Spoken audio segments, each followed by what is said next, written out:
Those of you who follow Yemen may have attended an event that we held roughly 1 year ago entitled The Yemen War, Is There an End in Sight? Of course, the answer to that question has been a tragic no. The conflict in the Arab world's poorest country has entered its third year and shows no sign of abating. The suffering inflicted by this war has become even more catastrophic, with the United Nations calling it the world's worst humanitarian crisis, and the horrific details of that war, I think, are well known to all of us. Meanwhile, the local and regional complexities of the conflict, I think, have multiplied, further confounding a resolution, whether it's the spread of AQAP, the fracturing of the Saleh-Houthi alliance, the Emirati-Saudi rift with Qatar, which is reverberating across the region. And our panel today will take stock of these emerging developments among local and regional players, with a view toward understanding what can be done to end the conflict, restore governance, services, and relief. It's a tall order. But because the U.S. itself is party to the conflict as well, we want to consider the impact of U.S. Policies. And when our last panel convened, this was before the presidential elections. So I've asked our panelists to assess what has or has not changed under the new administration toward Yemen. I'm delighted to briefly introduce our panelists. They need no introduction to most of you. Fara Al-Muslimi is a non-resident fellow at the Carnegie Endowment for International Peace, the Middle East program, with a wealth of insight and firsthand expertise into the country of his birth. He's just returned from a trip to Yemen, and if you've not seen it, I would recommend the video interview of that visit on Carnegie's Diwan blog site. Also joining us is ندوى الدوسري, another top analyst from Yemen with particular expertise in the country's tribes and civil society. A non-resident senior fellow at the project Our Middle East Democracy. She's written a lot on the spread of AQAP and also local and regional peace initiatives. And finally, I'm delighted to welcome Ambassador Jérôme Feijerstein, currently the Director for Gulf Affairs and Government Relations at the Middle East Institute, who of course served as the U.S. ambassador to Yemen during a really pivotal time, 2010 to 2013, and then was closely involved in the country as the Principal Deputy Assistant Secretary of State for Near Eastern Affairs. I think we've worked out a pretty good division of labor among our speakers. We've worked out a good order, I think, too. Focusing first on regional developments, sort of an on-the-ground perspective on Yemen, then the role of tribes and AQAP, and finally shifting back to the impact of the international community, the regional actors, and the U.S. I've asked each of our speakers to speak for 10 minutes, to be both analytical but prescriptive, certainly not an easy task. Farah, we'll start out with you, with perhaps some insights from your recent trip. I was struck by something you said in our last panel, that short wars change regimes, long wars change societies. And so what's happening, on the ground based on your visit? Sure. Good morning, and thank you very much, and thanks everyone for coming. It's good to have a stop by at Carnegie. Almost a year now we do it. Last time with Ambassador Boudin. I'm happy to share some thoughts from my trip into Yemen. But I must warn you, if you're looking for something smart or optimistic, you might have to wait to the next two speakers. I actually was Nadwa's intern a long time ago, and I never had the chance to look at satellite image. So my knowledge of Yemen is very limited compared to the two speakers around. And so is there an end in what can be done? A lot, I think. But am I optimistic? Of course, no. I was in Yemen, I traveled around, and this was no more the country I know, or this was no more the country I grew up. And this is the one thing difference in Yemen right now, is this is a massive scale war that we have never seen in our lives. We have had always some sort of conflict, some sort of violence, some sort of something, but never this wide scale or never this huge. That's because, yes, when there is some areas where there is no war, but there is a more of an economic destruction that had left most harm, specifically on the north, more than the war itself. Specifically the case of no salaries for 9 months, specifically the economic siege internally and externally has left more or less a shattered country. A country where there is no money you can make, or there is no job you can make except if you are in the front lines fighting, as that's right now the last big job in Yemen. Speaking on more details, there are right now at least 3 Yemens emerging in Yemen right now. There is one in Sana'a, that's the Houthi Saleh, under the control of the Houthi Saleh. And that basically have their own customs, their own borders, their own military, their own system. And that's one part of the country. And then there is second Yemen, or a second station of power or center of power, and that's Aden. And it's not really under anyone's control. Theoretically, it's under the control of the legitimate government, but it has a long dispute between the southern Iraq, the president forces, and some different fractions of armed groups that developed after the war. And the third station in Yemen, or the third Yemen that's right now there emerging, is in Marib, which is basically a combination of Islamists, a combination of the National Army, and a combination of basically every northerner who's not with the Houthis, is basically. Marib, in a lot of ways right now, is the last geography that represents the Republic of Yemen, where you can be there despite where you are from around the country. That being said, these 3 stations of powers barely talk to each other anymore, or barely have some sort of something combined them. Specifically since the removal of the central bank, which was an unthoughtful decision that ended up cutting the last line that really keeping this place together. Important, I think, from the U.S. point of view, there is a lot can be done in that sense.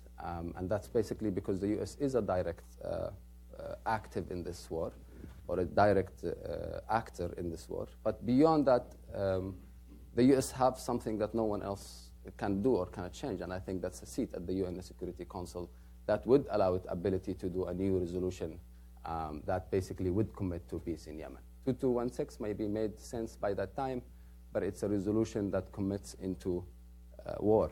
That's not a resolution commits into peace. That would be one thing that the United States can start doing, let alone that the legacy of an accountability that has thrived in Yemen, and the U.S. has been part of it.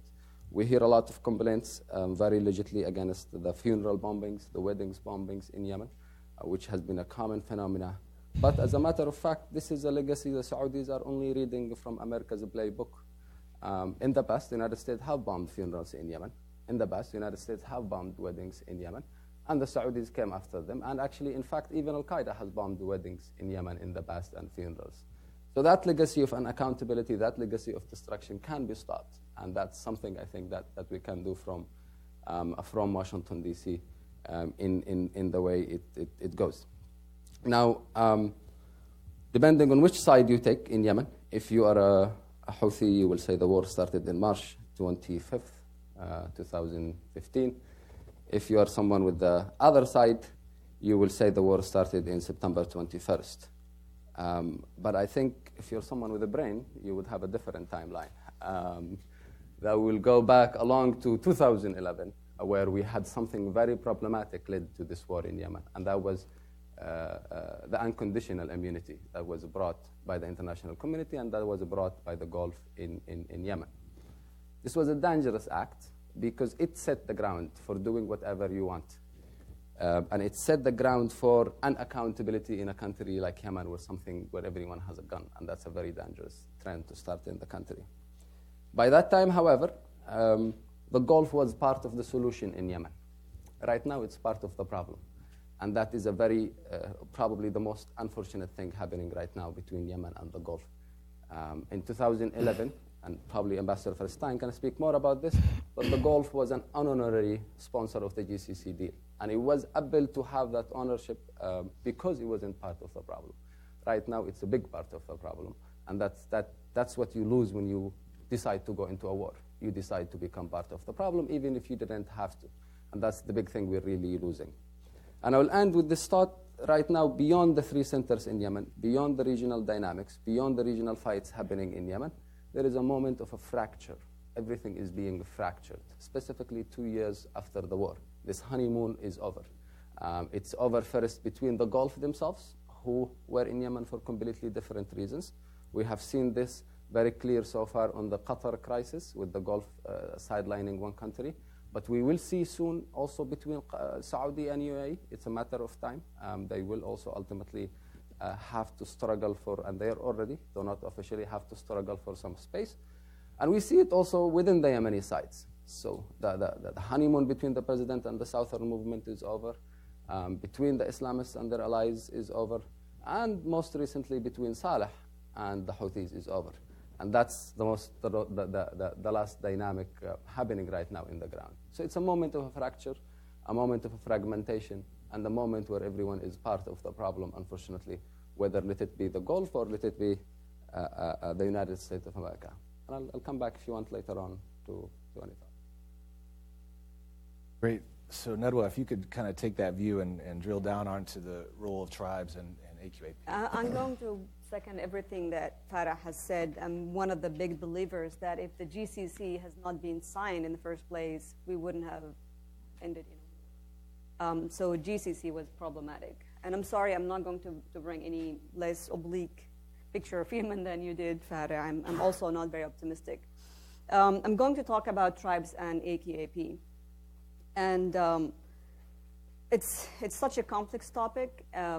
I'm going to talk just about the dynamics of the relationships and how relationship between tribes and AQAP and how it works, just to help you understand why tribes, how tribes interact with the militant group and how they respond to threat in different ways. So before I dig into the issue of tribes and AQAP, I want to first of all, highlight a few things about the tribes, just to help you understand how the tribes function. The tribes are not solid units with command and control. Tribal leaders have some influence on tribesmen, on their tribes, but they cannot force their tribes or tribesmen to make certain choices. Tribes are governed by customary law. Their main means for resolving conflicts is negotiations rather than force. And the ultimate goal of customary law is to preserve social cohesion and achieve long-term reconciliation beyond violent conflicts.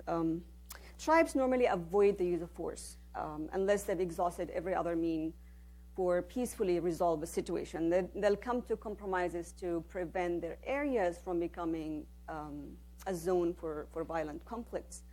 And they will generally avoid fighting in their own areas unless they're faced with immediate threat. Now, tribes have varying degrees of control in Yemen, but they're increasingly challenged by the political turmoil and the deterioration of the security situation and the war. Now, the mainstream assumption about the tribes is that they offer a safe haven for AQAP, but evidence from research indicate that AQAP's strength does not stem from the Yemeni tribes or their relationship with the Yemeni tribes. AQAP spread in tribal areas for the same reasons that it spread in urban areas as well. AQAP militants managed to recruit members among tribes, mainly by tapping into deep grievances and resentment against the central government. And in particularly, they targeted youth who have no opportunity and limited education. But while AQAP recruited tribesmen and in some instances made their way into tribes through some tribal leaders, it was never able, the militant group was never able to recruit a tribe and was never successful, so far has failed to strike an alliance with any Yemeni tribe. I argue that the tribes have played a critical role in preventing AQAP from making substantial gains in Yemen. Without the tribes, I think, based on my research and other people as well, I think AQAP would have been much greater threat to Yemen and to the West. Without the tribes, AQAP would have been a much greater threat to the West and to Yemen. Tribes have pushed AQAP from Abiyan in 2012. They pushed AQAP from Bayda, from Rada, just 90 miles south of Sana'a in 2012. And even under the current war, AQAP left major cities in South Yemen last year, not because of military offensive, but mainly because of, as a result of tribal mediation, as a result of pressure from tribes. And AQAP was able to establish control and govern in areas that are of a weaker tribal structure. So the dynamics of the relationship, tribes are stronger than AQAP, and AQAP is not strong to challenge the tribes yet. AQAP has always been careful not to challenge the tribes and to avoid confronting, and has been keen to avoid confronting with them. The group believes that the biggest threat to them, not the US military, not the Yemeni military, but the Yemeni tribes, because they know if the tribes turn against them, they cannot stand a chance. Now, the tribes see AQAP as a threat, but they never use the force against them. That's because the tribes fear that the use of force might instigate violence within the tribes, mainly between members and of tribes who are opposed to AQAP and others who are supportive. And there were clashes in the past that happened after interventions, peaceful or by using force, to push AQAP out that led to violence within the tribes. So the tribes try to avoid that because it destabilizes the order within the tribes. The tribes have never gotten enough support or commitment from the government to fight AQAP, and they never were able to do it on their own. So the tribes have always implemented a strategy of containment rather than direct confrontation with AQAP. How many? 5 minutes. 5 minutes.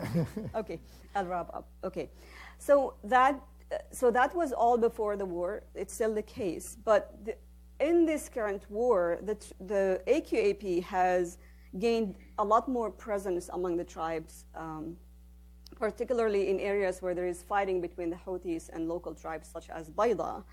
The tribes who have previously been opposed to AQAP welcome the help of the AQAP to help them push out of their areas. A classic example of the enemy of my enemy rather than sympathy with AQAP. But the tribes still see AQAP as a threat, but they see Houthis as a larger threat to them, as a more pressing, greater threat to them. Tribes perceive Houthis as outside aggressors and an extension of the imamate, which is a theocracy that ruled Yemen and exploited tribes in mid and lower Yemen, which is where the AQAP is spread until 1962. Now, Houthis have humiliated the tribes.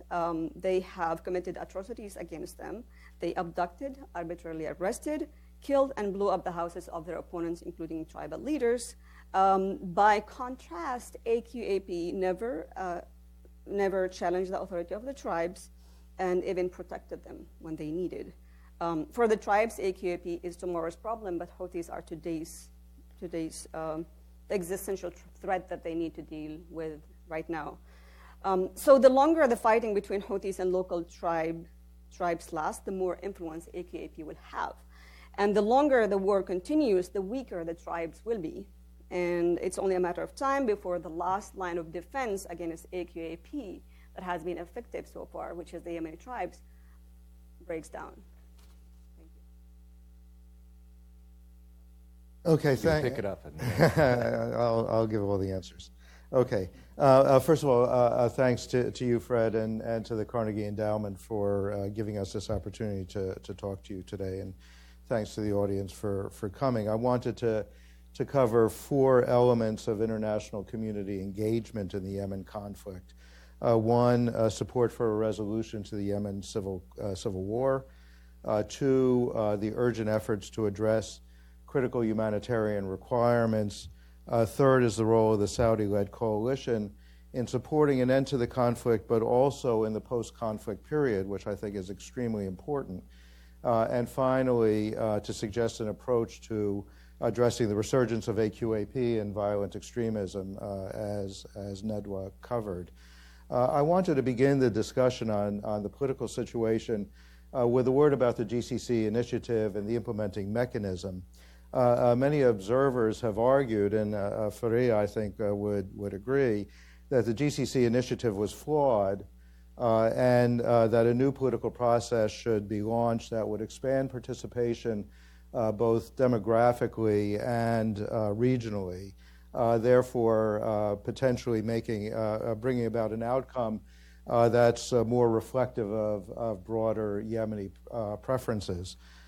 In my view, many of the criticisms of the GCC initiative fail to acknowledge that the negotiators of the initiative did attempt to address all or many of these shortcomings. They did require expanded participation by women and youth in the political process, and even beyond the political process, in all of the structures and all of the mechanisms of the state. They insisted that there be adequate representation from the South and the North of the North, and they established a national dialogue process with the intent of addressing core challenges to Yemen that went beyond the immediate political crisis.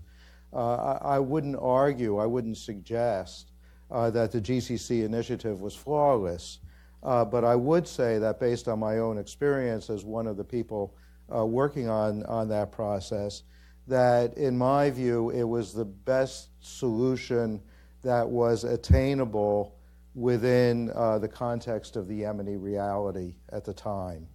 I therefore think that it would be extremely optimistic to suggest that a new effort to start from scratch and negotiate a new agreement on a political arrangement in Yemen would bring about a different or substantially better result. In fact, in my view, given the deepened fractures in Yemeni society as a result of the civil conflict, I think it would be extremely unlikely to bring about any positive outcome, let alone one that would improve on what we've already got. So the question is, what does that mean for the role of the international community? And in my view, I think that concluding the political transition process under the terms of the GCC initiative and the outcomes of the National Dialogue Conference should remain as the core objective for negotiating the resolution of the current civil conflict. In order to accomplish that, the international community should support the UN effort that's underway under the leadership of Special Envoy Ismail Old-Sheikh Ahmed within the context of UNSCR 2216.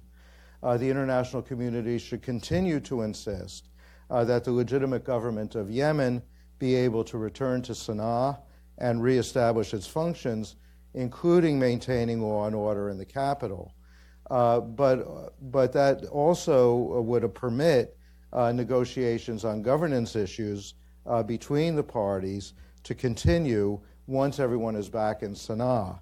But in my view, any subsequent arrangement on changes to the governing structure should be on the basis of mutual agreement and should be time limited, lasting only long enough to complete implementation of the GCC initiative and permit formation of a new government chosen by the Yemeni people themselves.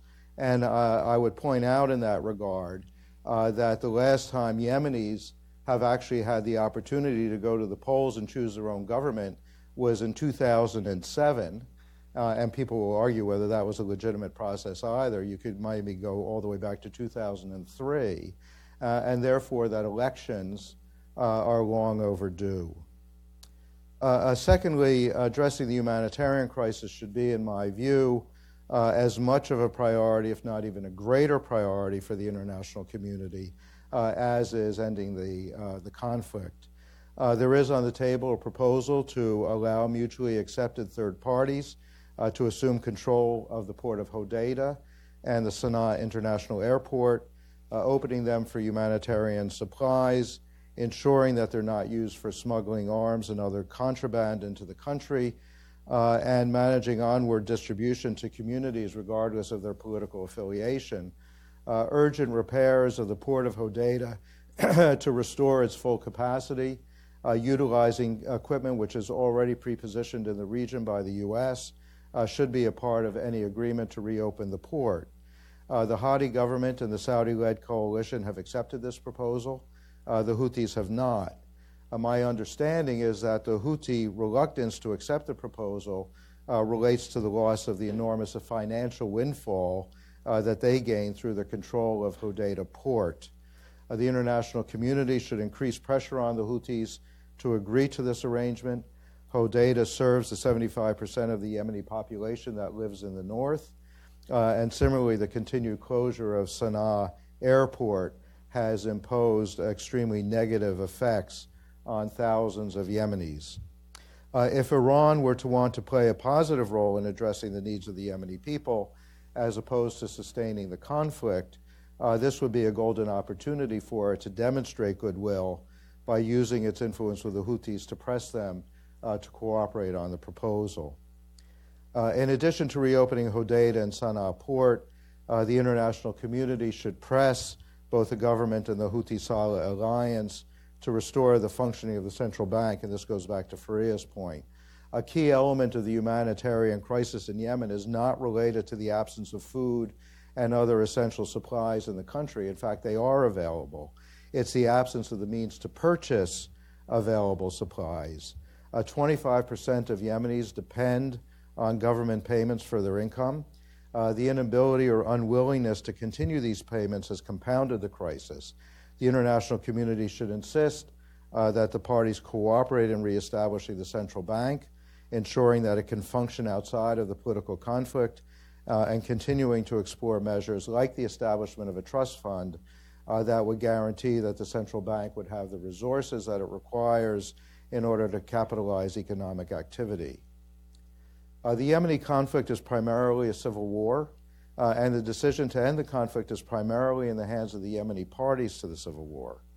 Nevertheless, the Yemeni people and the international community look to Saudi Arabia and its coalition partners to provide assurance that they will support a reasonable political agreement to end the fighting.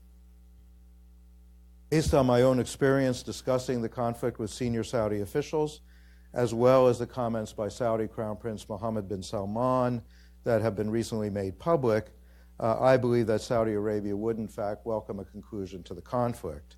Undoubtedly, the Yemen conflict has imposed costs on Saudi Arabia in human and financial terms, as well as in damage to its international reputation that were unanticipated at the beginning of the conflict. That said, I believe that Saudi Arabia will identify three core elements of an agreement that it can support.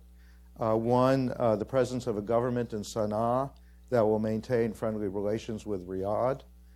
Two, security for the Saudi-Yemeni border and an end to cross-border violations. And third, no hostile Iranian presence in Yemen. In regard to the first requirement of a friendly government, the Saudis have been clear that they are not opposed to Houthi participation in a future Yemeni government, provided that they function as a political organization and not as an armed militia in the manner of Hezbollah. The goals and objectives of the second partner in the coalition, the UAE, are less well established. The Emiratis joined the coalition primarily to demonstrate support for Saudi Arabia and to underline their perception that the threat of the Yemeni conflict presented a challenge broadly to Gulf security and stability.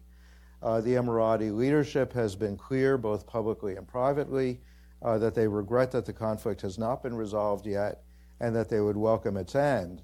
Nevertheless, the deterioration of the Emirati relationship with the Hadi government, relations with southern secessionist elements in Ad, and rumored negotiations with members of the Ali Abdullah Saleh family about their potential future role in Yemeni governance raised questions about the UAE's continued commitment to abide by the terms of UNSCR 2216. It's important that the international community remain very clear in its discussions with members of the coalition and others that its commitment to the UN negotiations and an outcome that is consistent with the relevant agreements, the GCC initiative, the outcomes of the National Dialogue Conference, and UNSCR 2216 is ironclad. It's also important that the international community remain clear-eyed about the importance of achieving a resolution of the Yemen conflict that is reassuring to Yemen's Gulf neighbors.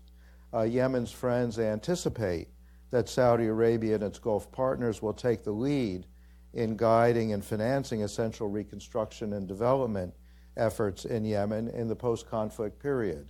Welcoming Yemen into broader economic and social integration with its Gulf neighbors is potentially an important element of Yemen's future economic, political, and social stability. It's unrealistic to expect that the Saudis and their partners would take on their anticipated role in a scenario where they perceive that the outcome of the conflict left their security and national interests under threat. Finally, a word on the equally important issue of the effort to defeat al-Qaeda in the Arabian Peninsula, AQAP, and other extremist groups.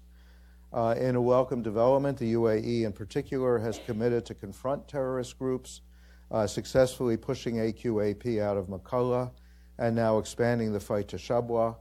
The U.S. has supported that effort and has also resumed its own engagement to turn back AQAP's efforts to capitalize on the political conflict in the country and regain ground it lost during the period of 2011 to 2014 that featured cooperation and coordination between the United States and the government of Yemen.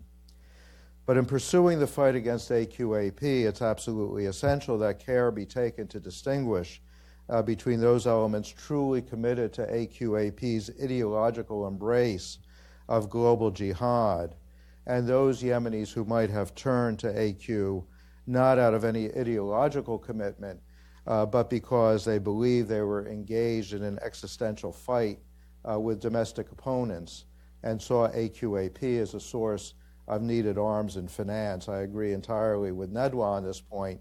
Frankly speaking, I think for many Yemeni tribes, they don't see AQ any differently than they see the government of Yemen, or in fact any differently than they see the United States as some entity that they can use to their own advantage and their own requirements. Once the fighting is ended and the time has come to renew the focus on the fight against extremism, we will need to rebuild relations with the latter group and regain their support in the effort to eliminate AQ. If we fail to distinguish between these two groups, we run the risk of losing access to potential allies in the future, making the fight against AQAP infinitely more difficult, if not impossible. And I'll stop there. Wonderful. Well, thank you all for the comprehensive but concise presentations. We stayed well within the limit, which gives a lot of time for questions. I'm going to take the first round, just a few follow-ups. Fara, you on your trip, I think you also went to Muscat. Can you say a bit about Oman's role in this and what you felt on the ground from Oman's efforts? Yeah, I mean, Oman is one of the only Gulf country that wasn't part of the coalition.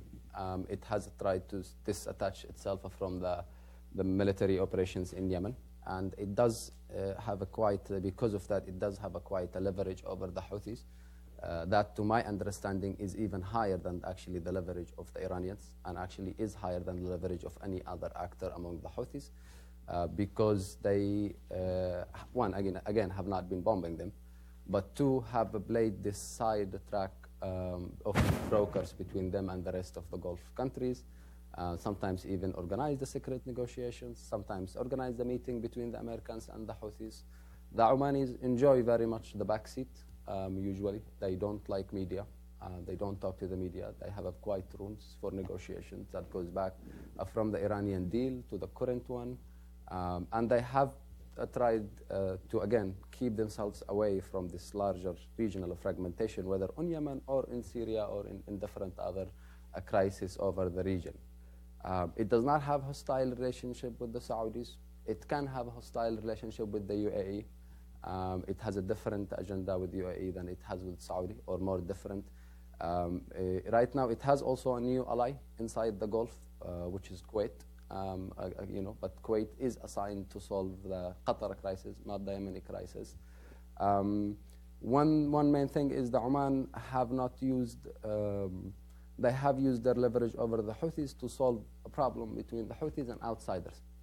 They still haven't used it or used that leverage to mediate between the Houthis and other Yemenis, which is really Houthis' main problem. Main problem is not with the Saudis or with the international. their very main problem they're facing right now is with Yemenis, and that's the biggest obstacle they are going to face on the long term, specifically because MBS and Abdul Malik al-Houthi war is not because they are that much different, but rather because they couldn't be best friends yet. There is a lot of similarities that exist in that end more than any differences between the two, or as cities, or as powers, or as even their perception of life and politics overall in Yemen. Yeah. Great. And ندوى, you gave us a really granular view of the tribes and their relationships. Can you just sort of operationalize this? I mean, this how do tribes interact with outside actors, and how do outside actors try to influence tribes? I mean, there's this sort of policy mystique about tribes that they can be mobilized from the outside, and how does that work in practice? And so, from both the regional but also maybe U.S. perspective. Well, the tribes are not isolated entities in Yemen and outside Yemen. Tribal leaders and tribal members have been members of tribes, members of government, members of Saleh government, and his opposition leaders were tribal leaders. The tribes were engaged in the National Dialogue Conference. A lot of tribesmen are in Saudi right now. So they're engaged in the process, but they haven't been, the tribes have not been engaged previously by the Yemeni government in Saleh and then Hadi in the war against the AQAP. Honestly, because I think Saleh and Hadi were not really committed. They did not have a commitment to fight AQAP, and in fact, Saleh exploited AQAP used AQAP for his own purposes, to eliminate his opponents and to keep money coming from the West. So I think the tribes remain the untapped potential. They're accessible. They like to talk. They like to compromise, and they know better than anybody else in their own local context what is best that can be done, not only to fight AQAP and undermine the group, but also to establish security and governance in their own areas. And I think they need to be engaged at a local level, case by case. And you talked about the UAE efforts in Shabwa and Hadramaut, and I think the problem with the UAE effort, although I think there might be good intentions, I think the problem is that they have excluded certain tribes. For example, in Shabwa, the Shabwa elite forces that are managed by the Emiratis, they raided tribes. They're formed of certain tribes. They excluded Al-Awaliq tribe, which is the largest in Shabwa, and is the tribe where AQAP is active. So I think even though these efforts are welcome in principle, I think they haven't been sensitive to the tribal context, and they have been more based on a traditional security approach rather than engaging the tribes and engaging the community, which is what we need to do. Ambassador, in your presentation, you mentioned the I word, which gets a lot of currency around here, Iran, the role of Iran. Mm-hmm. How do you think about Iran's role? Can you say a bit more? You said if they choose not to sustain the conflict anymore, but they can play a role in brokering peace by pressing the Houthis. I mean, what's your conception of Iran's centrality to this, their actual influence on the ground, if you could? Well, there's no question, I think, that Iran has been involved in the Yemeni conflict in an extremely negative way, that Iran has exploited the situation inside of Iran in order basically to threaten primarily Saudi, but more broadly Gulf security and stability. And that was, done provocatively and basically resulted. I mean, that was a key component of the Saudi decision to intervene in the Yemen conflict in March of 2015. And so the Iranian role, which actually goes all the way back, and one of the things that I think is important to keep in mind is that Iran began its efforts to provide military training and assistance to the Houthis at least in 2012, if not prior to 2012. So at a period in which, in fact, there was a broad movement within Yemen to try to achieve a peaceful political transition, the Iranians were already smuggling weapons to the Houthis. They were already sending IRGC and Hezbollah trainers to Saada. So their role, which primarily has been directed by the IRGC and the Quds Force up until this point, has been a negative one. The question is whether there is within Iran a sense that, A, if they wanted to reduce tensions in the region, and B, if the Rouhani government were ready to challenge the IRGC and the Iran hardliners, that you could make the argument that one place that they could achieve quick success would be in Yemen. Yemen is not important for Iran. It never has been important for Iran. It is important for Saudi Arabia. And therefore, if they wanted to do something to reach out to the Saudis, that would be a good place for them to do it. And that, I think, is an idea that we, maybe not necessarily the United States, but that others, the UN or others, might explore. And if I may, on that point, I think it's important to realize that probably Iran's role in Yemen is destructive, like anywhere else in the region. But there is a three myths that usually goes when talking about Iran and Yemen.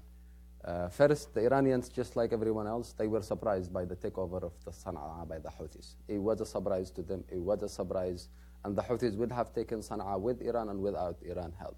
And in fact, what happened also, in addition to that, is they took, there was even a Gulf okay for the Houthis to take over Sana'a by that time, 2 years ago. There was too many local dynamics and too many Gulf internal crises that they actually were happy with the Houthis when it comes to taking this down. I don't, I think even by now the Houthis realize that their relationship with Saudi is more important than relationship with Iran.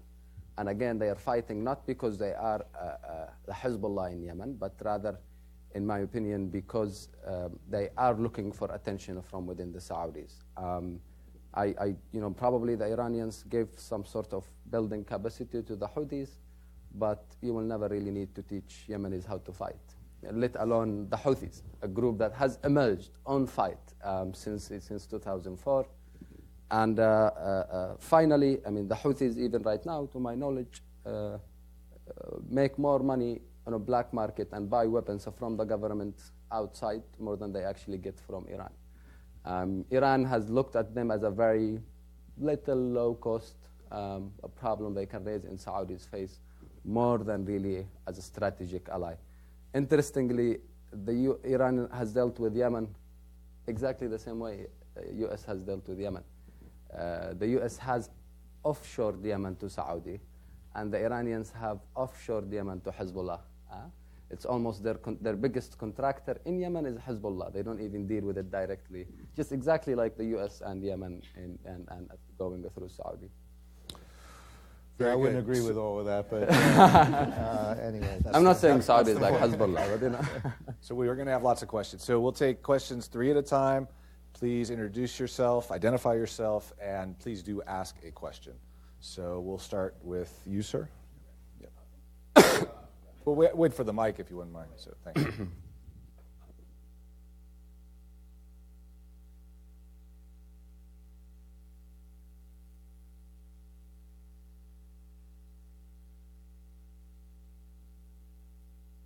Oh, we didn't. Yeah, sorry.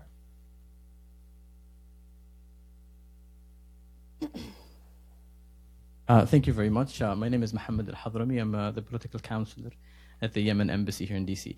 Thank you very much for organizing this, and I thank the panelists for a very informative and lucid presentations. I have actually 2 questions with some comments in between. As you know, Yemen, it's not only affected by its surroundings, it's also affected by its internal dynamics, like any other conflict. And for Fara, that leads me to the question, having been lucky enough to be in Sana'a recently, the most talked topic in Sana'a now is the friction between Saleh and the Houthis. I want to hear your insights, and also what are the perspectives of the residents of Sana'a of this conflict?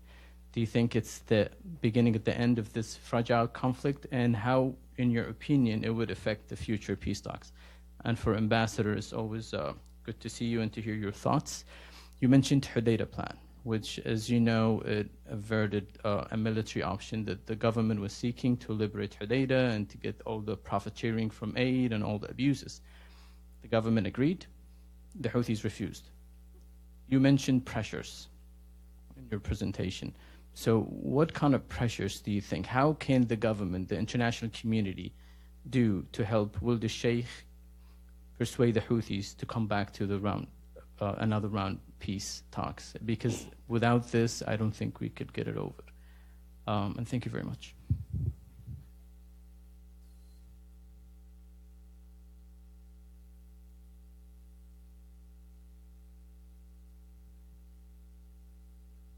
Hi, my name is Kate Kaiser. I'm with the Yemen Peace Project.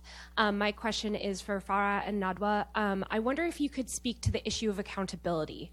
Over the since 2011, really, there has not been an internationally led investigation to abuses by all sides, and abuses by all sides continue with impunity in the conflict. And I wonder what role the international community can take and maybe use that as leverage to push for peace.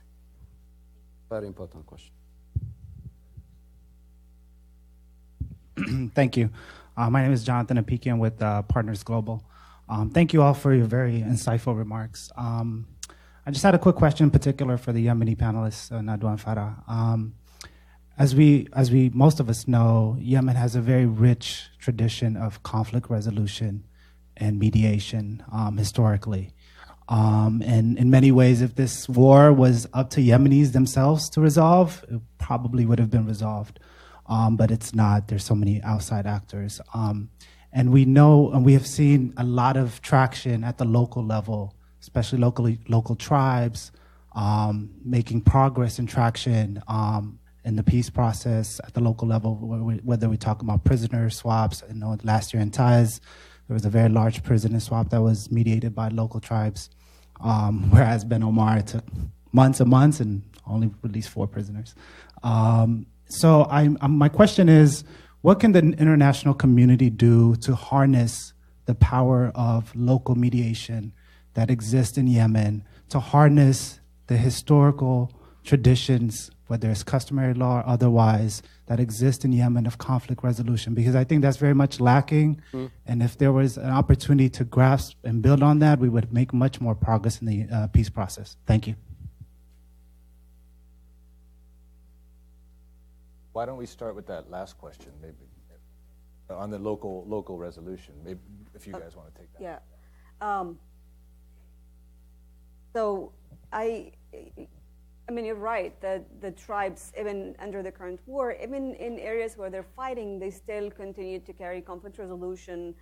There were a few very complex tribal conflicts that have been solved this year in Bayda and in Ma'rib that have been around for quite, one is 40 years and the other one is 20 years between tribes, but they were resolved in the current war, during the current war. The tribes have taken measures in order to to mitigate the impact of the conflicts and the fightings on the dynamics between the tribes themselves. As you said, they have helped, in diffusing some tensions and in prisoner swaps. I think the one thing that the international community need to do is stop being solely focused on the national process. It's important to focus on the peace process. It's important to focus on bringing the main sides of the conflict into an agreement, although I doubt that would happen because I don't see these sides committed to peace more than the war because they benefit from the war than peace. I think what should be done is take a localized approach, case by case. Taiz is different than Ma'rib, is different than Bayda, is different than Shabwa, is different than Abiyan.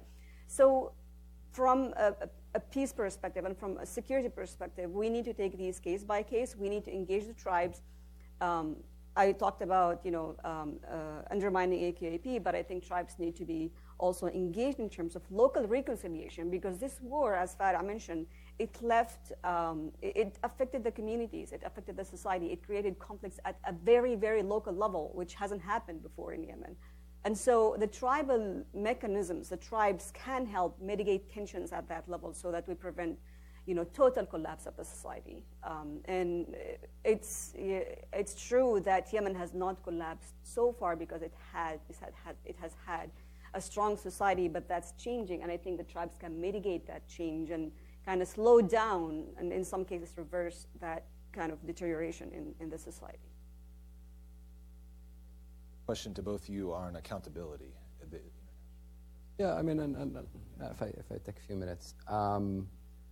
Look, I think the investigative committee is the most clear or the biggest evidence of how unserious the international community is in Yemen, about peace, how not serious it is. This is important because, and this was the biggest flaw with the GCC deal. I don't have any better argument than today's unfortunate reality to say that was problematic. I mean, it ultimately led to this war, or whether we like it or not.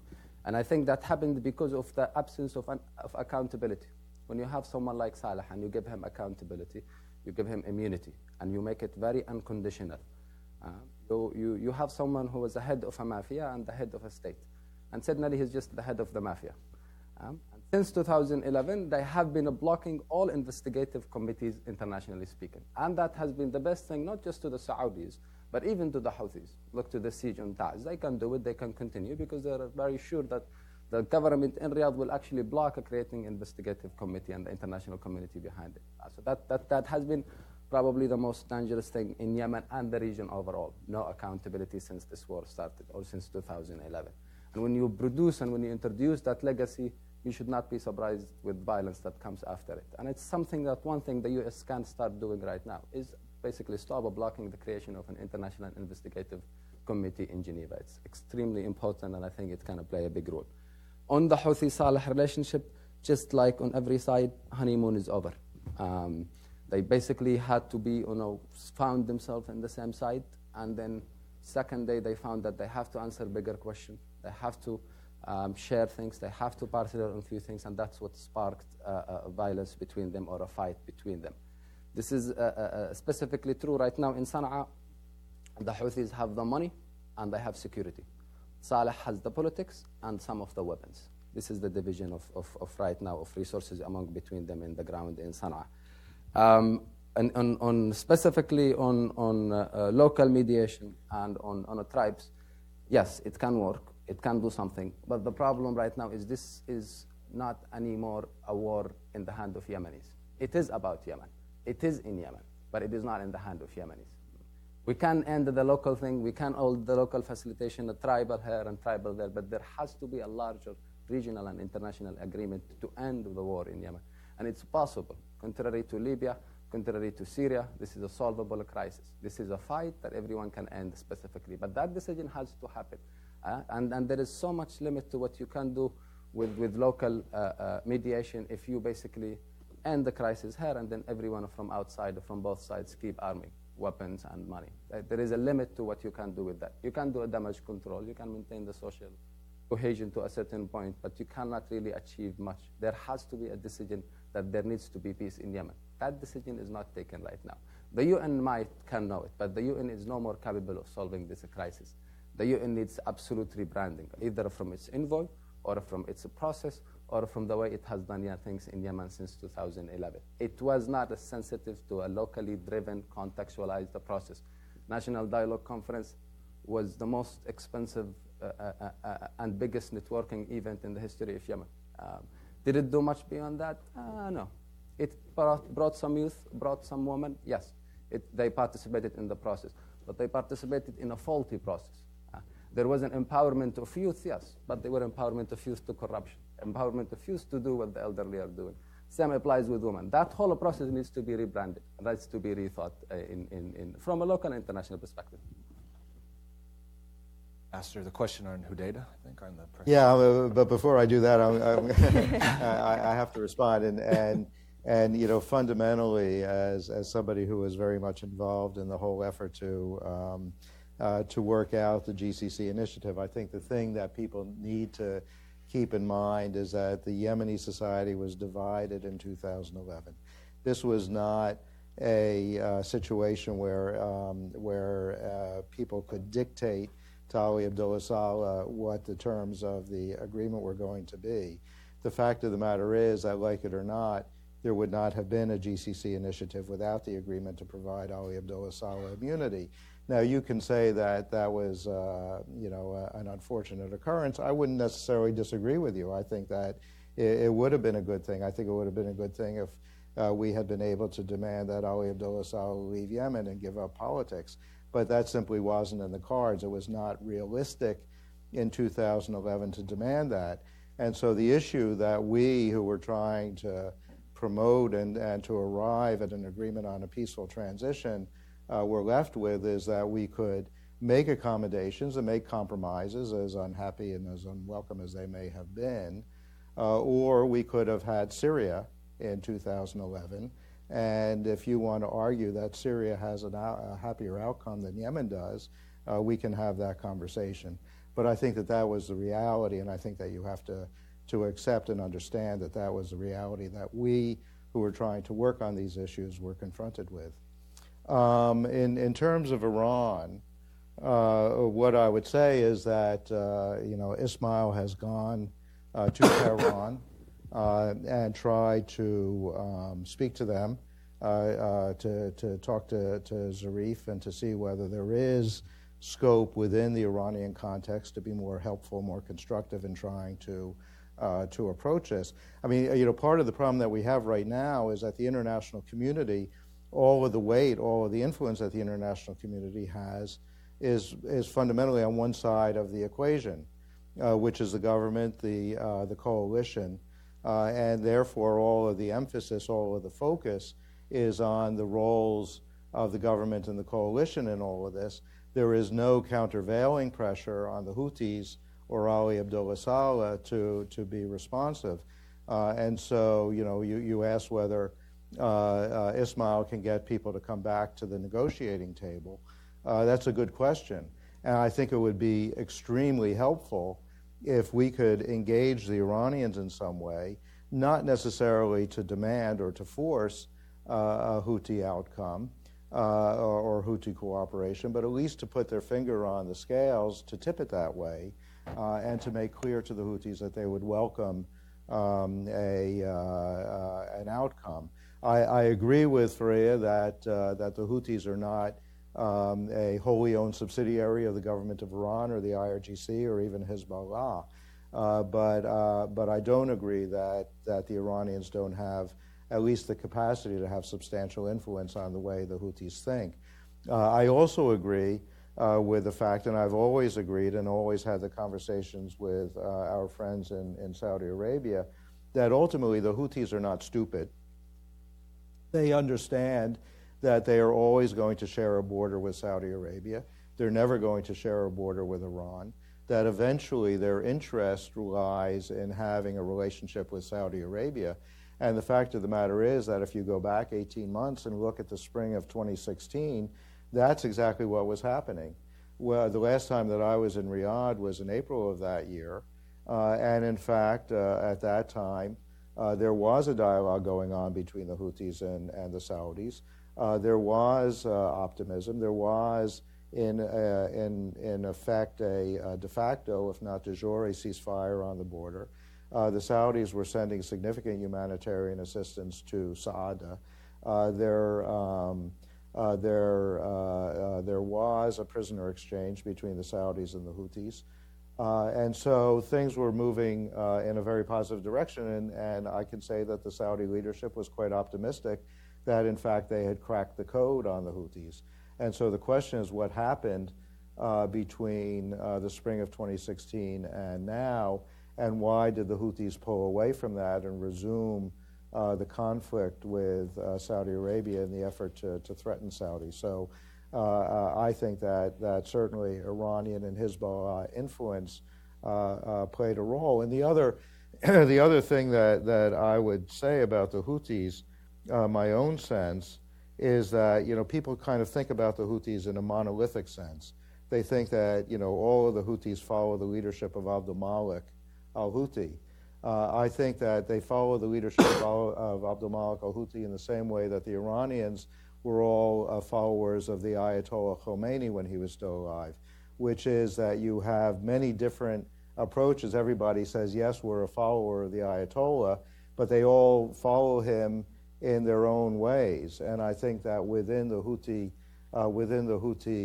structure, you have many different views, many different factions. I think that there is a peace faction among the Houthis, but I also think that there's a faction within the Houthis, particularly among elements who are in Sana'a, that we encountered in a very negative way in 2015, that is committed to an extremely aggressive approach to continuing the war.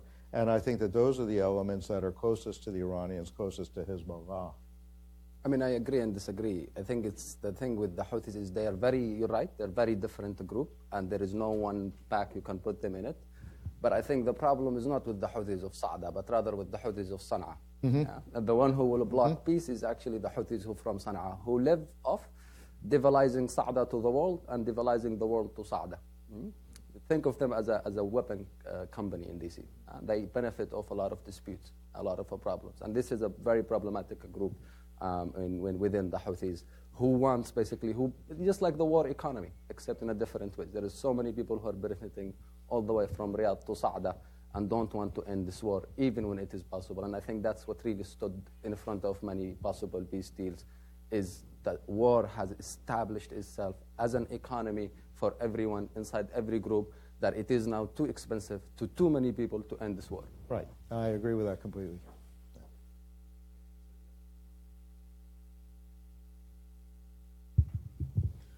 Yes, Bill Hartung, Center for International Policy. Two things that haven't come up: the Saudi bombing campaign and the civilian casualties, the allegations of torture by the UAE. Doesn't the U.S. have to address that, maybe condition military support on getting to the bottom of that? Can those things just be put to the side?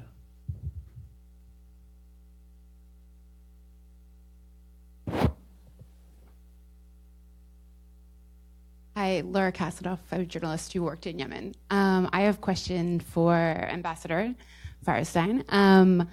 I'm curious about what's going forward, and even talking about the GCC initiative going forward. The things that went wrong in the past, which I'm sure we all have some different ideas, some of the same ideas of the things that went wrong in the past.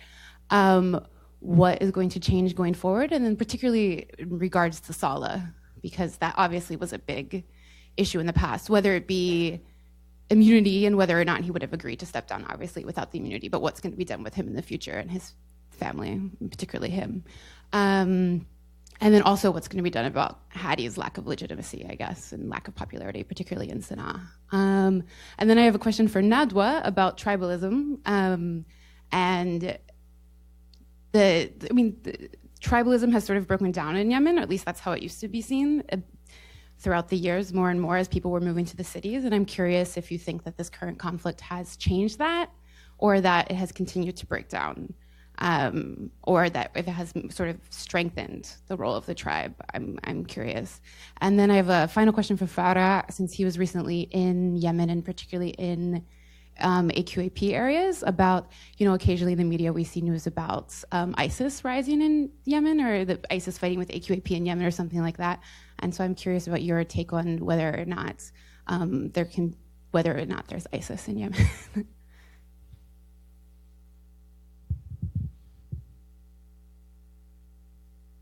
Thank you very much. Michael Kurtzig, retired from the Department of Agriculture.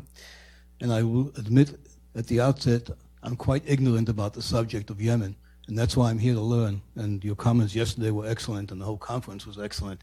I'm looking from the economic side, and I don't want to insult Yemen. What is the attraction? Is there oil?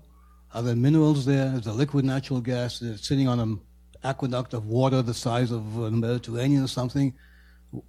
There's constant fighting there.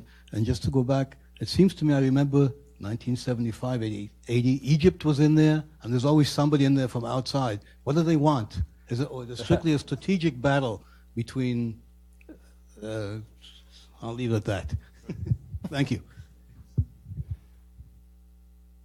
Go back to the question on the bombing campaign, torture, and conditionality on U.S. aid, if that's... Well, of course, the Obama administration did pull back on a number of the different aspects of cooperation with Saudi Arabia from the time that the conflict began in March of 2015 until the end of the administration in 2017. My own view was that that was counterproductive. I never agreed with it. I didn't agree with it when I was in the State Department. I didn't agree with it after I left the State Department for a few reasons. Look, in terms of the bombing campaign, and Faria made the point in a very tendentious way, but not in a particularly incorrect way, factually. You look at the U.S. Air Force record in Afghanistan, for example. You look at it in Syria or Iraq, as well as, unfortunately, sometimes in Yemen. Have we hit funerals? Yes. Have we hit wedding parties? Yes. Have we caused civilian casualties? Yes. Did we do it on purpose? Did we do it out of recklessness? No. We did it because these things are unfortunate, aspects of a conflict, and unfortunately they happen. And I would say the same thing about Saudi Arabia. I mean, people throw around this idea that war crimes have been committed. I don't believe that war crimes have been committed. I think that there have been unfortunate incidents. The funeral party incident last year being the most dramatic aspect of that, but there are other things. I think always the importance in this is to investigate, to understand what happened, what went wrong. Sometimes the funeral party incident, I think that the government of Saudi Arabia did do an investigation, and I think that they came back with a report and said that this was a result of bad intelligence, that they were misguided or misunderstood what the nature of this gathering was, and therefore they thought that they were hitting a Houthi group. So, I think that it's important, and where we were engaged earlier on in the conflict was trying to work with the Saudis in trying to help improve all of those aspects of their performance. How do you minimize the number of these kinds of incidents? And I would say that if you look at the trend line, there is a decline in the number of these things over these past years. So I think that more engagement rather than less engagement is the key to all of this, and always recommended that. We were also working very carefully and closely with the Saudis on doing more to ensure that everybody who was involved in these operations understood what the laws of armed conflict were, what the various international responsibilities were if you were doing these things, so that, in fact, you could make sure that people were observing all of the relevant international law. And I think that that's the right way to go forward. On the issue of allegations of Emirati torture in McCullough, I think it's an important issue. I think that there needs to be a full investigation. I think that all of the parties involved have denied it, but I think that there needs to be a better understanding of what exactly happened, whether there was truth. So, yeah. Why don't we follow up with the question to you? Yeah, my own sense. I think that the fundamental elements of the initiative were good. The implementation of the initiative was mixed.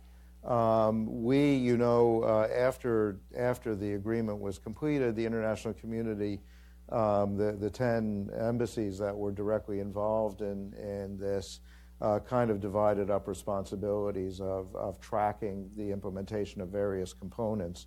And the U.S. Embassy took responsibility for the military and security reorganization aspect. And I would say that, as is obvious from what happened, our success was not spectacular. And it wasn't spectacular primarily because The Salehs continued to interfere and continued to try to ensure that leadership of the military remained loyal to them as opposed to loyalty to the state, and that the government never felt strong enough to really change that, not the Minister of Defense, not the President, despite the fact that we had many conversations about the need to replace the leadership of the military. And so so you had that. I would say that the National Dialogue Conference was generally a success. I think that in fact the final communique of the National Dialogue, the decisions that the National Dialogue reached were legitimate, and it was very difficult, of course, holding everybody together. It was very difficult getting the Southerners to commit, and the South is so deeply fractured that there was really no group, certainly no individual who could speak authoritatively for what the South wanted. So you had a lot of those kinds of problems, but fundamentally I think that the outcome wasn't bad, and that many of the elements, I believe, will be part of the Yemeni fabric going forward, Yemeni governance, Yemeni society going forward, Yemeni economics going forward.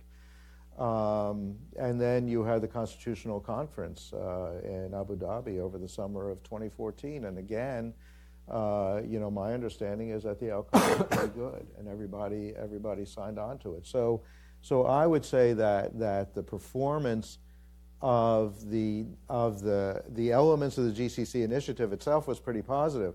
The problem that we had was that everything going on outside of the GCC initiative. You had a completely dysfunctional government. Abdurrabbu Mansour Hadi had his strong points and his weak points. But you can certainly say that his weak point was that he never understood the politics of his own society. He was never able to really provide the kind of leadership that Yemenis were looking for. I think that we had a golden opportunity in 2011, 2012. February 2012, when we had that election, I think that Hadi genuinely did have the support of the vast majority of the Yemeni people. What happened afterwards is that he was unable to take that popular support and translate it into the delivery of change that the Yemeni people wanted. He was never able to do that. Part of it was because of the dysfunctionality of his government. It was because you had this kind of hybrid government with the GPC and the JMP both involved. Neither side really committed to ensuring the success of the transition, never putting their best people into the government, using the government for various corruption, nefarious purposes. And then you had other elements, including primarily Ali Abdullah Saleh and the people around him, who were doing everything that they could to undermine the transition and undermine the government. And so we had, as you remember, we went for weeks and weeks and weeks without any power in Sana'a, with continued attacks in Marib, with everything that was going on, that frustrated the Yemeni people and basically sapped all of the positive energy out of this political transition. So when you say, what do you do to change that, I think that the only thing that you can do to change that, and again to go back to the UN process, is if you can get a change in the political dynamics in Sana'a, where you can take those good positive elements that came out of the GCC initiative, and you can get everybody committed, and basically get focused on the fact that the GCC initiative, this is a transition. It's not a permanent solution. It was never intended to be a permanent solution. It was only meant to get us from point A, which was the political conflict of 2011, to point B, which is to go back to the Yemeni people and give them the opportunity to say again what it is that they wanted and what kind of government they wanted and who they wanted to lead them. And that was the only purpose of this. This wasn't a permanent solution. To get everybody focused on that and everybody to accept that this is a legitimate transition that they want to see succeed and that they're willing to commit to the outcome of a political process. I think part of the problem that we had is that neither the Houthis nor Ali Abdullah Saleh believed that they were going to win a political fight, and therefore they didn't want the political fight to happen, and that's why they made the move in 2014. In terms of Ali Abdullah Saleh, my own view is I'm sorry that the Saudis missed him on those number of occasions that they tried. I think, and I've said, in public, I've said to our friends in Riyadh and Abu Dhabi that I don't believe that there's any future in Yemen for the Saleh family. I don't think that we will ever make the transition. And one of the things that frustrates me is the reports that the Emiratis are talking to Ahmed about a role. I think that the worst tragedy that we could have is if at the end of this process we end up with Ali Abdullah Saleh or Ahmed Ali Saleh back in the presidential palace in Sana'a, because that means that all of the suffering and everything that the Yemeni people have gone through over the 6 years since the beginning of the Arab Spring would be fundamentally for nothing. We would be right back where we started, and I think that that would be a tragedy. So I think that we need to push through, and at the end of the day, Saleh needs to be out of the picture. ندوى, we got the question on tribes. Is it waning or wax? Is it?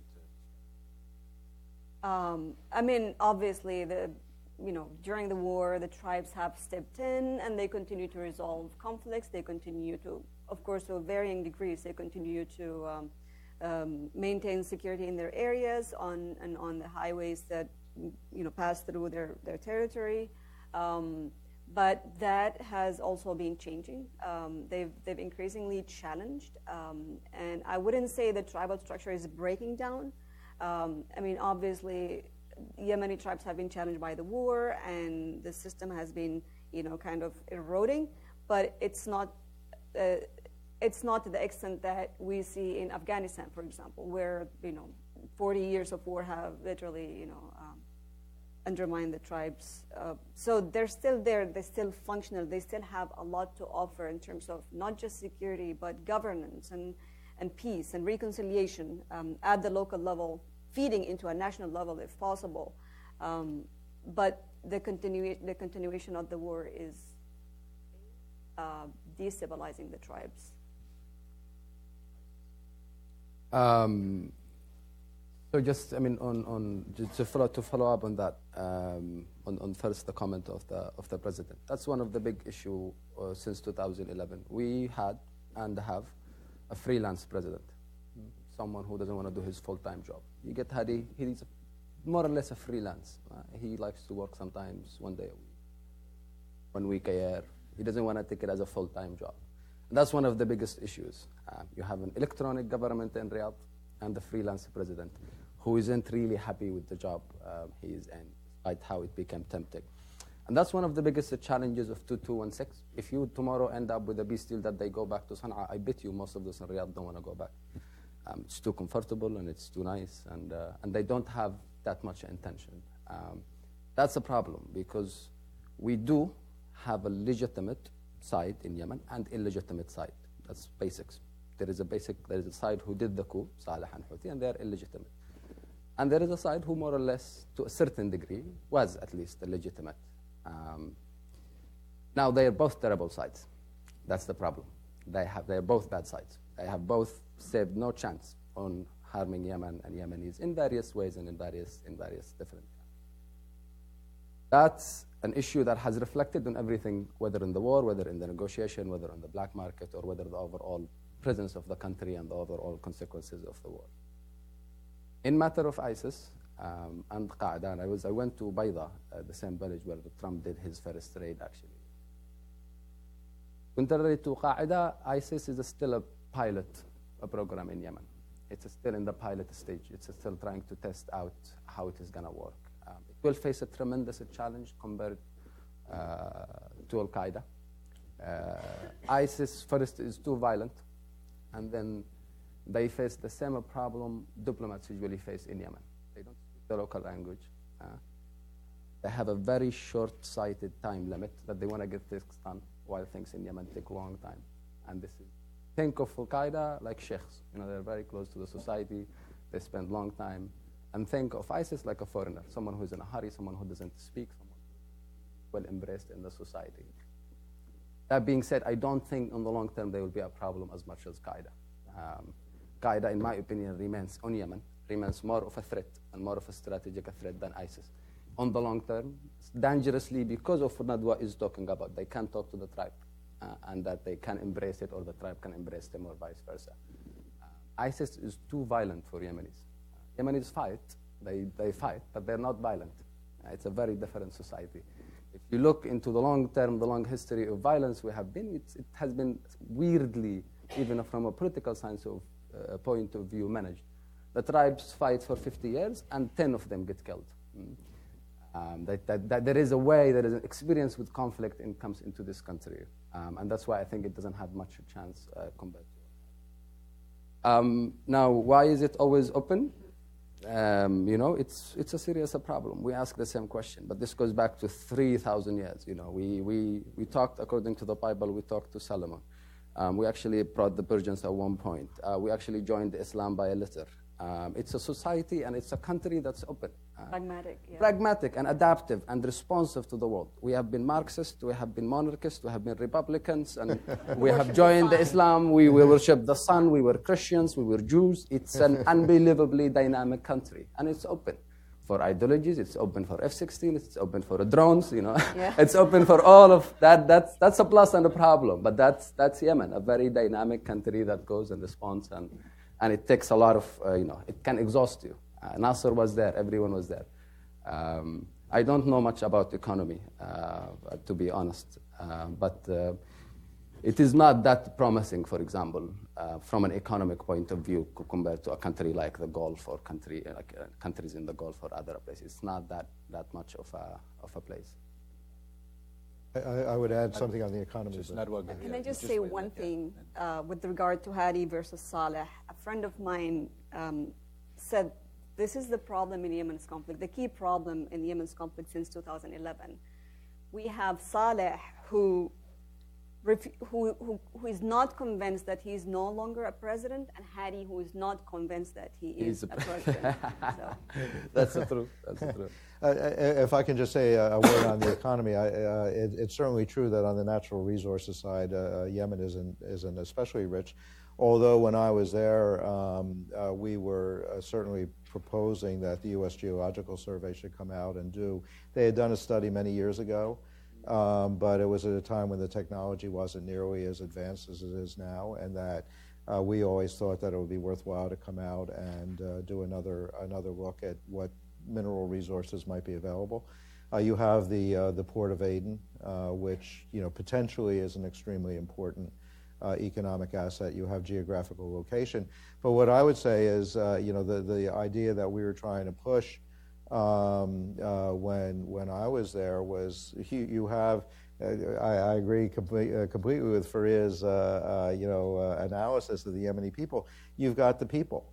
You've got 26 million people who work hard, which is not always true of their neighbors, and you can use Yemen really to establish various kinds of production and other things, particularly low tech, low energy requirements, where I think that Yemen could be a source of production for the entire region, and especially because if, in fact, the GCC follows through on some of the proposals that have been made over these last couple of years, that they would bring Yemen more completely into economic association with the GCC. I think that Yemen would have a lot to offer in terms of how the regional economy develops.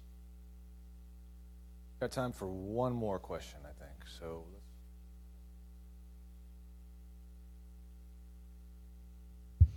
Thank you. Fuad Shah from the National Center for State Courts. Two questions, but they connect. What is the end game, the real end game for the Houthis? Ali Abdullah Saleh We know, as the ambassador mentioned, there is no future for him. I highly doubt it. And the Houthis are not seen as a group that's going to rule Yemen, rule it in a sense of governance. Born Yemen, a southerner, and a development practitioner, I cannot see the South returning back to what Yemen was pre-Civil War.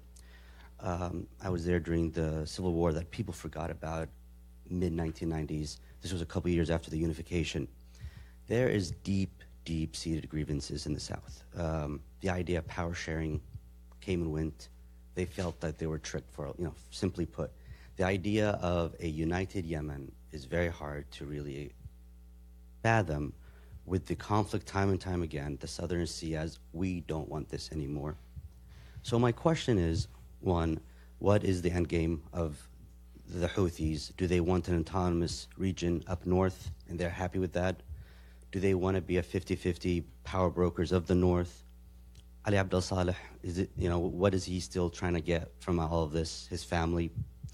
But again, what is Yemen after this war? Will it be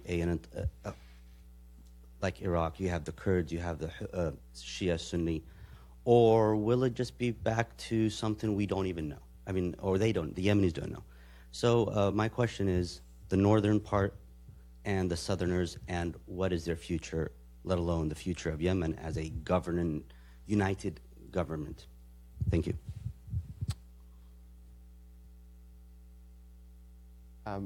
We can't finish that today.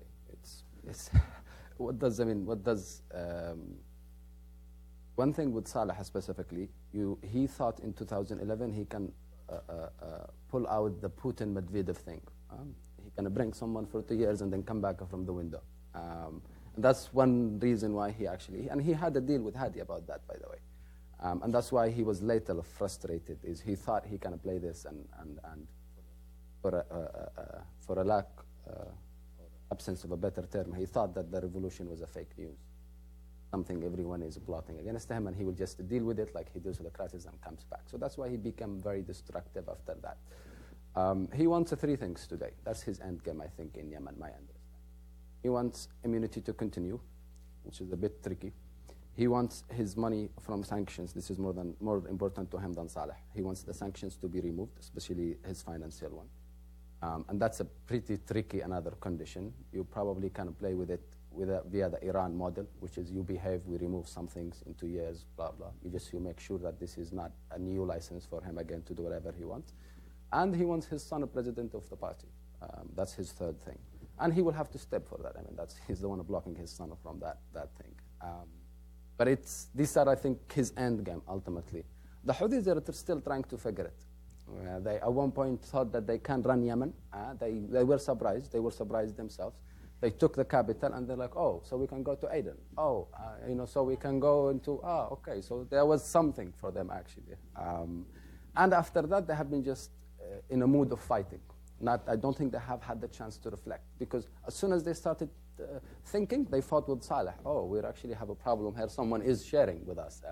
Someone is going to compete with us. That's I think, the most important thing into thinking about it. I'll leave the South to the guys, but one final important point I want to make is, and this is the way that everyone is addressing Yemen's conflict, and it's a problem, whether we speak of the Saudis or we speak of the Americans. In Saudi, I was also there in June. Every single thing has to do with Yemen is in the hand of the intelligence. There is no diplomats working on it. There is no politicians doing with it. It's in the hand of officers in the intelligence committee who have no experience in politics and who have a very similar to America's narrative toward Yemen. They have a lot of data, but they don't have information, and there is quite a big difference. And they are not able to capture Yemen. This is a war, but you fight it with diplomacy more than with F-16s, and they have completely failed in that. Even the aid, when it goes to Yemen, is actually a military intelligence decided session. Even the ones who deliver the aid is actually from the intelligence. And that have made Saudi very much unable to understand Yemen. Since Prince Sultan died, and since the princes were left out of this politics and it was handed to officers, they never really got Yemen right. And that will be one of the biggest challenges to move forward on that. My very final point is about the Gulf, about the joining the GCC, if it remains, hopefully, this has been one of the biggest problems with the Gulfs. They have been complaining for the last 3 years that Yemen has fallen into the hand of Iran. But they have shut down their door in front of Yemen and Yemenis for the last 30 years from joining the GCC. If you're unhappy with Iran taking over, then you need to open your door. You cannot basically disattach Yemen, disattach geography, and then complain that it is falling into the hand of other power. That's a serious issue. But there is a tendency within the Gulf, for some reason, and I don't think it's a purpose, but it's just an attitude, there is a tendency to punish Yemenis for what their leaders do. Think of 1990, when Saleh sided with Saddam. What happens? Instead of pushing Saleh out of power, they kicked out 800,000 Yemenis from the Gulf labor. And that is one of the main reasons why Yemen is in the mess it is today, actually. That was the most expensive no in the history of the country.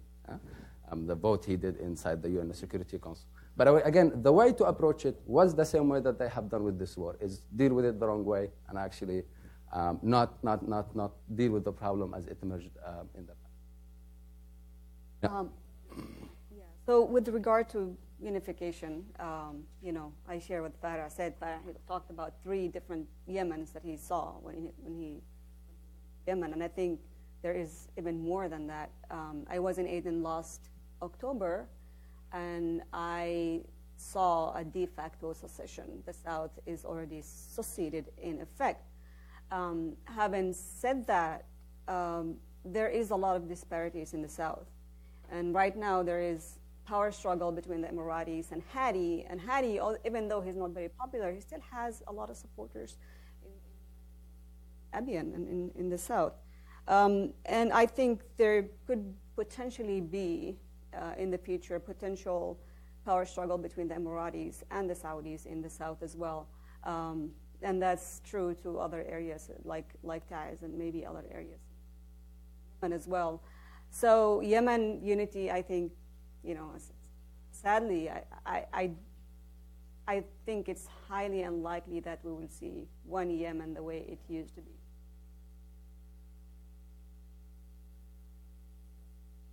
Yeah, I would just say, I agree that you won't see Yemen as it used to be. That's probably not a bad thing.